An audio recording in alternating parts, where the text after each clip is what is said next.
Students, हमने T R, M are और A R का रिलेशन हमने पढ़ लिया था।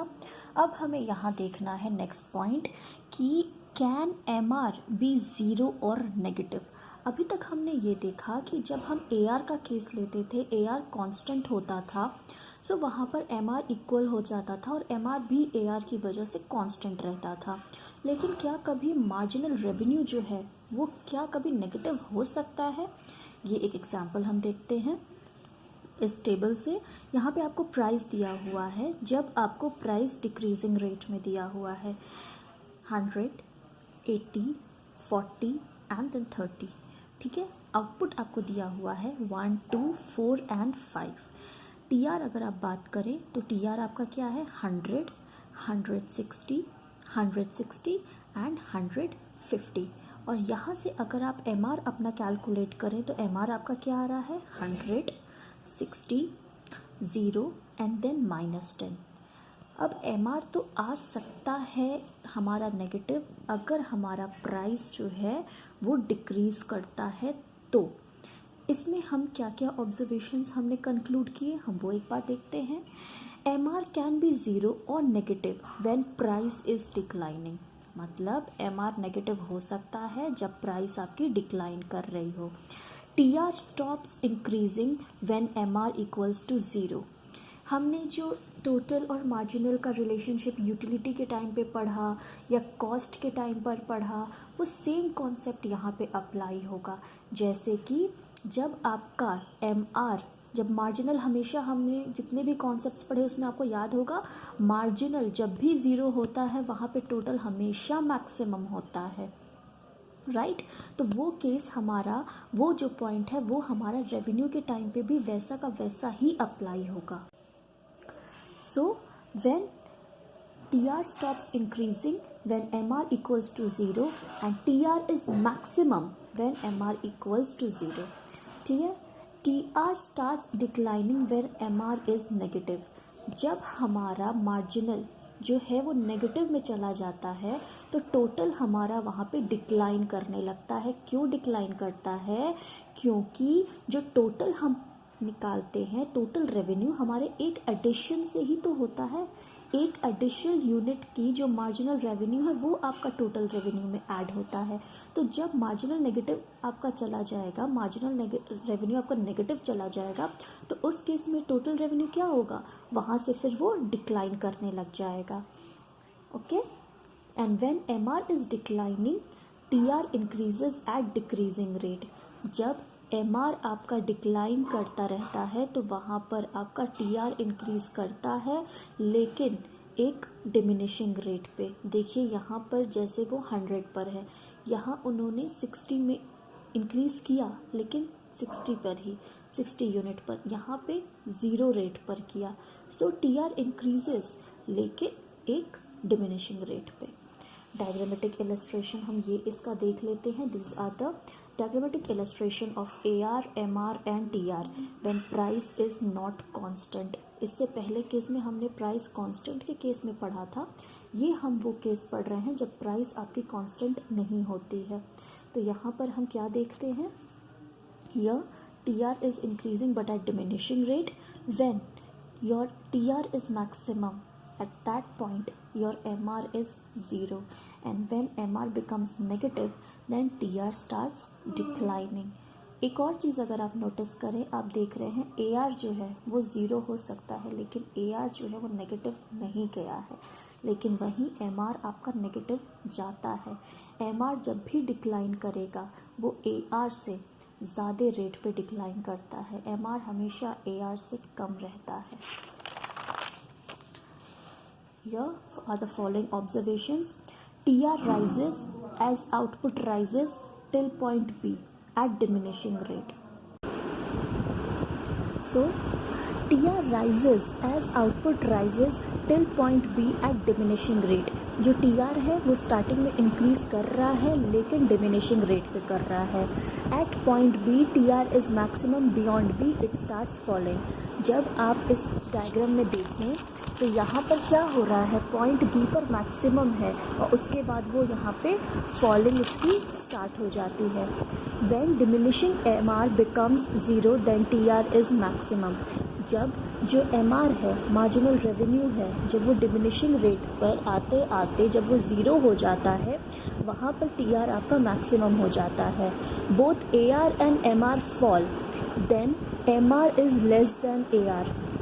यहाँ पर अगर इस डायग्राम में आप देखें ध्यान से, तो जो आपका MR है और जो AR है दोनों आपका फॉल कर रहा है, लेकिन MR ज़्यादा स्पीड पे यहाँ पे फॉल कर रहा है और इवन वो नेगेटिव तक चला जाता है, जो कि AR नहीं जाता.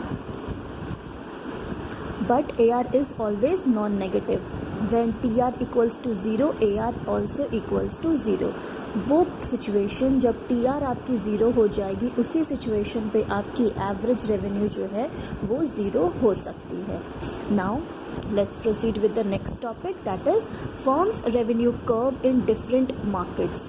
ठीक है, जो फर्म हैं उनके रेवेन्यू कर्व हमें पढ़ने हैं फॉर डिफरेंट मार्केट्स. तो जब फॉर्म्स ऑफ मार्केट की हम बात करते हैं, यहाँ पे इस चैप्टर में हम 3 मार्केट्स की बात करेंगे. पहला है आपका perfectly competitive market, second is your monopoly market and third is your monopolistic competitive market. ठीक है, इन 3 मार्केट में basically these are the 3 forms of market, और इन 3 मार्केट्स में हमारा जो डिमांड कर्व है वो कैसा होता है और हमारी रेवेन्यू कर्व्स कैसी होती हैं, हमें ये देखना है. ठीक है, so let's first start with revenue curves under perfectly competitive market. इसको हम देखते हैं एक बार. Revenue curve under perfectly competitive market और परफेक्ट कंपटीशन. ठीक है, परफेक्टली कॉम्पिटिटिव मार्केट को हम परफेक्ट कंपटीशन भी कहते हैं. Under this form of market firm is a price taker. जब हम परफेक्टली कॉम्पिटिटिव मार्केट की बात करते हैं, तो इस केस में जो फर्म होता है वो प्राइस टेकर होता है. Can not change market price. यहाँ पर जो एक आपका फर्म है वो प्राइस को चेंज नहीं कर सकता है. If a firm sells above the price it will lose its customers. अब जैसे आप अगर एक मार्केट में जा रहे हैं, वहाँ पर आपको 10 ऐसे वेंडर्स मिल रहे हैं जो अनियंस बेच रहे हैं. ठीक है, सब ने एक जैसे रेट लगाए. अगर आप किसी भी मार्केट में जाते हैं, आप देखते हैं एक सब्ज़ी मार्केट में हमेशा जितने भी आपको वेंडर्स बैठे मिलेंगे सब एक ही जैसा रेट रखते हैं, क्योंकि उन्हें पता है कि इसी मार्केट में सब कोई अगर 40 रुपये पे बेच रहा है तो हमें भी 40 रुपीज़ पर ही बेचना पड़ेगा, क्योंकि अगर हमने 60 रुपीज़ पे बेचा हमारा कुछ भी नहीं यहाँ पर सेल हो पाएगा, क्योंकि इसी मार्केट में हमारे ही साथ और वेंडर्स बैठे हैं जो 40 रुपीज़ में बेच रहे हैं. तो कस्टमर्स ऑब्वियस सी बात है कभी भी हमारे से ज़्यादा प्राइसेस पे वही क्वांटिटी नहीं लेकर जाएगा. So that is the situation कि परफेक्टली जो आपके कॉम्पिटिटिव मार्केट होते हैं उसमें इतने कॉम्पिटिटर्स होते हैं कि प्राइस जो है वो फर्म कभी नहीं डिसाइड कर पाता. वो प्रिवेलिंग प्राइस जो होता है उस पर उसे काम करना होता है. And that is why he is not the price maker but he is price taker. जो प्राइस चल रही है मार्केट में वो उसी प्राइस पे अपने प्रोडक्ट्स को सेल करता है. No firm can charge higher price because rest of the market is selling at prevailing price.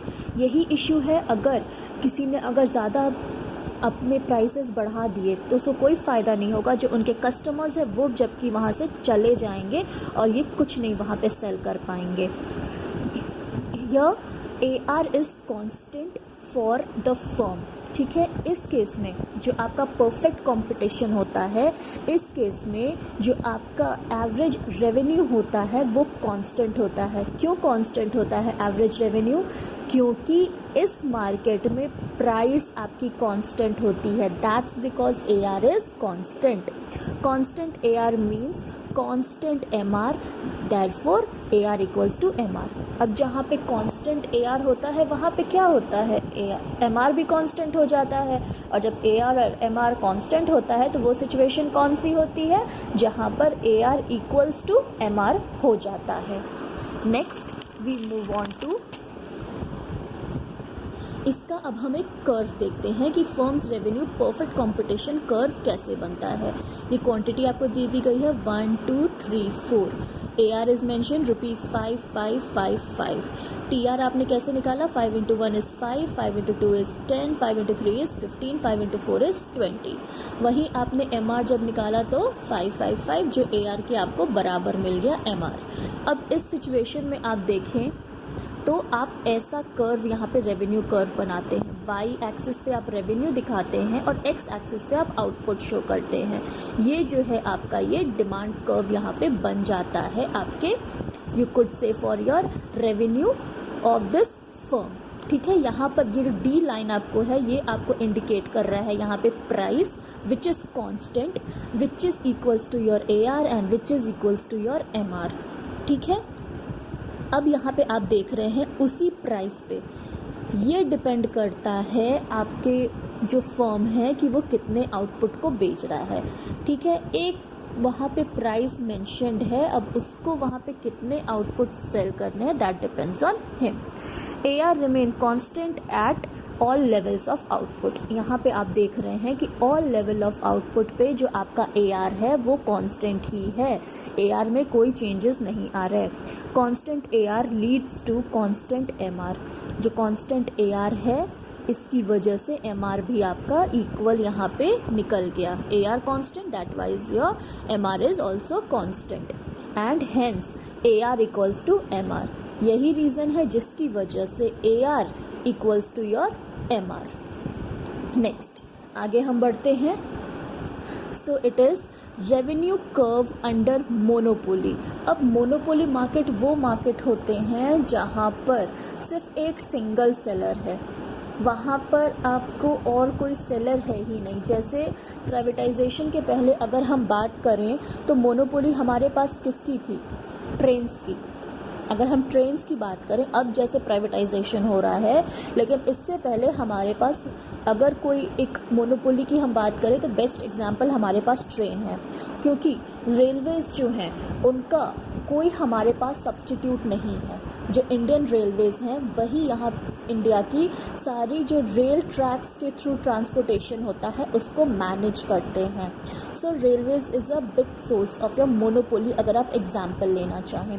वहीं अगर आप टेलीग्राफ की बात करें तो Indian postal and telegraph services जो हैं ये आपके सिर्फ टेलीग्राफ्स देते थे। पहले जो टेलीग्राम्स आते थे वो भी एक मोनोपोली था, जो अब बंद हो गए हैं टेलीग्राम्स, जो एक ओल्ड स्कूल मेथड था कम्युनिकेशन का, सो वो भी एक मोनोपोली थी। ठीक है, नाउ मोनोपोली समझ में आ गया। अब हम देखते हैं मोनोपोली में होता क्या है। AR curve slopes downward from left to right. इसमें क्या होता है कि जो AR कर्व है वो स्लोप डाउनवर्ड करता है from left to right. Means in order to sell more product price must be reduced. अब मोनोपोली में क्या है कि अगर, क्योंकि सिंगल सेलर है, उसको किसी से डर नहीं है, उसको मार्केट में कोई प्राइस इन्फ्लुएंस करने के लिए नहीं है। He is the only person, the you could say the monopoly is the only firm जो खुद डिसाइड करते हैं। They are the price maker, जो खुद डिसाइड करते हैं कि हमें कितने प्राइस पे मार्केट में जो गुड्स हैं या जो प्रोडक्ट्स हैं उनको बेचना है। ठीक है, तो in order to have more revenue उनको क्या करना पड़ेगा? अपने प्राइसेस को कम करना पड़ेगा, तभी वो अपना एवरेज रेवेन्यू बढ़ा सकते हैं। जब ज़्यादा सामान वो बेच पाएंगे, ज़्यादा आउटपुट वो सेल करेंगे मार्केट में, तभी तो वो अपना रेवेन्यू बढ़ाएंगे, टोटल रेवेन्यू बढ़ाएंगे।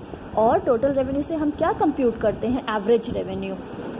सो एवरेज रेवेन्यू जो है वो डाउनवर्ड स्लोप करता है इस सिचुएशन में, इसकी वजह से, क्योंकि प्राइस जो है वो कम करना पड़ता है अगर हमें ज़्यादा अपना प्रोडक्ट मार्केट में सप्लाई करना है। तो monopolist is price maker as he is single seller in the market, he can fix any price। जो मोनोपोलिस्ट होता है वो सिंगल सेलर होता है मार्केट में and he can fix the price। Negative relationship between price of the product and demand of the product in monopoly market। जो आप law of demand पढ़े थे, इन्वर्स रिलेशनशिप आपने पढ़ा था, वहाँ पे वही रिलेशनशिप यहाँ पे इस्टेब्लिश होता है कि नेगेटिव रिलेशनशिप है बिटवीन प्राइस एंड डिमांड। अगर प्राइस ज़्यादा है डिमांड कम हो जाती है, अगर जो आपका मोनोपोली है उसको अपना रेवेन्यू बढ़ाना है तो उसको प्राइस कम करना पड़ेगा। AR कर्व और डिमांड कर्व और प्राइस लाइन स्लोप्स डाउनवर्ड। जो प्राइस लाइन है इसमें जो है वो स्लोप डाउनवर्ड करती है, hence AR slopes downward, so MR also slopes downward and faster than AR curve. ठीक है, अब क्योंकि AR जो स्लोप है वो डाउनवर्ड्स आपकी स्लोप कर रही है तो MR भी स्लोप करती है डाउनवर्ड, लेकिन जो MR आपकी स्लोप करेगी वो एवरेज रेवेन्यू से ज़्यादा आपके जो रेट है उस पर वहाँ पे स्लोप करती है, क्योंकि MR is less than AR in relation to the monopoly market. इसका जो डायग्रामेटिक इलस्ट्रेशन है इसको हम कल रिवाइज करते हैं।